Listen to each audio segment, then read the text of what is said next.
Radhe Radhe. बिजधाम channel में आप सबका स्वागत है। तो सकट चौथ व्रत की आप सभी माता बहनों को बहुत बहुत शुभकामनाएं।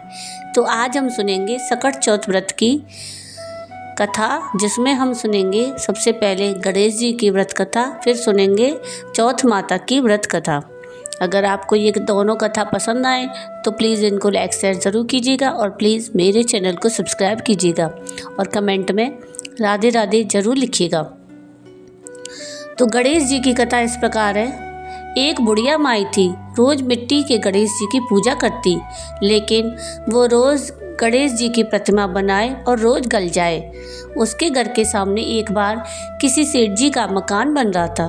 तो बुढ़िया माई ने मकान बनाने वाले कारीगरों से बोला, भाई मेरे मिट्टी के बनाए गणेश जी रोज़ गल जाते हैं, आप मुझे पूजा के लिए पत्थर से गणेश जी बना दो, बड़ी कृपा होगी।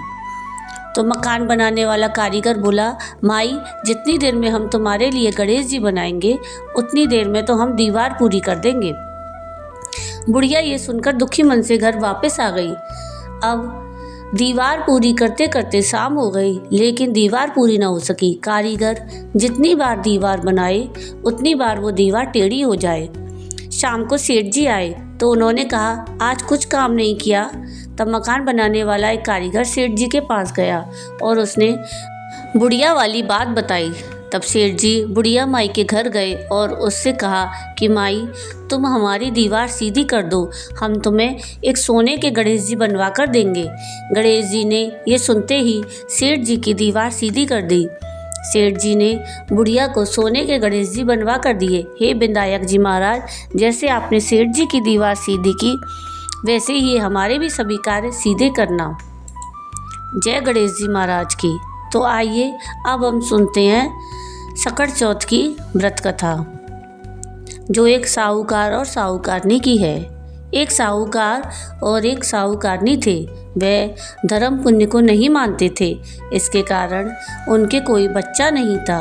एक दिन साहूकारनी पड़ोसी के घर गई। उस दिन सकट चौथ था। वहाँ पड़ोसन सकट चौथ की पूजा करके कहानी सुन रही थी। साहूकारनी ने पड़ोसन से पूछा, बहन तुम ये क्या कर रही हो? तब पड़ोसन बोली कि आज चौथ का व्रत है, इसलिए कहानी सुन रही हूँ।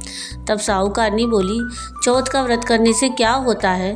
तब पड़ोसन बोली, इसे करने से अन्न धन सुहाग पुत्र सब मिलता है। तब साहूकारनी ने कहा, यदि मेरा गर्भ रह जाए तो मैं 1.25 सेर तिलकुट करूँगी और चौथ का व्रत करूँगी।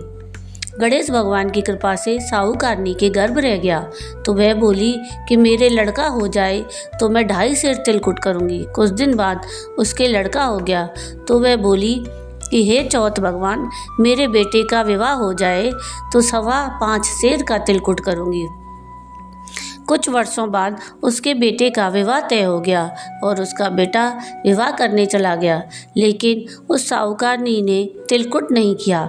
इस कारण से चौथ देव क्रोधित हो गए और उन्होंने फेरों से उसके बेटे को उठाकर पीपल के पेड़ पर बिठा दिया।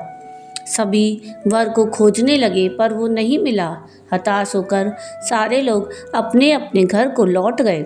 इधर जिस लड़की से साहूकारनी के लड़के का विवाह होने वाला था, वह अपनी सहेलियों के साथ गणगौर पूजने के लिए जंगल में धूप लेने गई।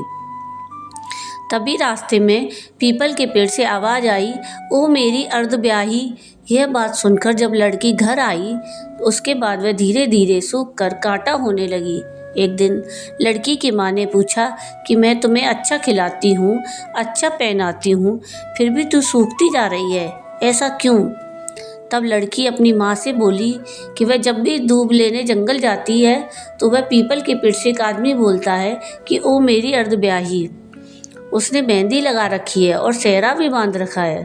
तब उसकी माँ ने पीपल के पेड़ के पास जाकर देखा तो बोली, यह तो उसका जमाई ही है। तब उसकी माँ ने जमाई से कहा कि यहाँ क्यों बैठे हो? मेरी बेटी तो अर्धब्याही कर दी और अब क्या लोगे? साहूकारनी का बेटा बोला, मेरी माँ ने चौथ का तिलकुट बोला था लेकिन नहीं किया, इसलिए चौथ माता ने नाराज होकर मुझे यहाँ बिठा दिया।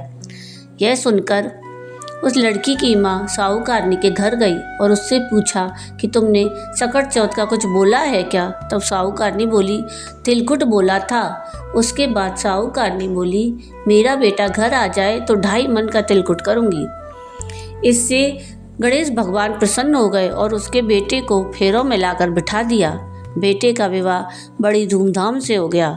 तब साहूकारनी के बेटा और बहू घर आए तो साहूकारनी ने 2.5 मन तिलकुट किया और बोली, हे चौथ माता, आपके आशीर्वाद से मेरे बेटा बहू घर आए हैं, जिससे मैं हमेशा तिलकुट करके व्रत करूंगी।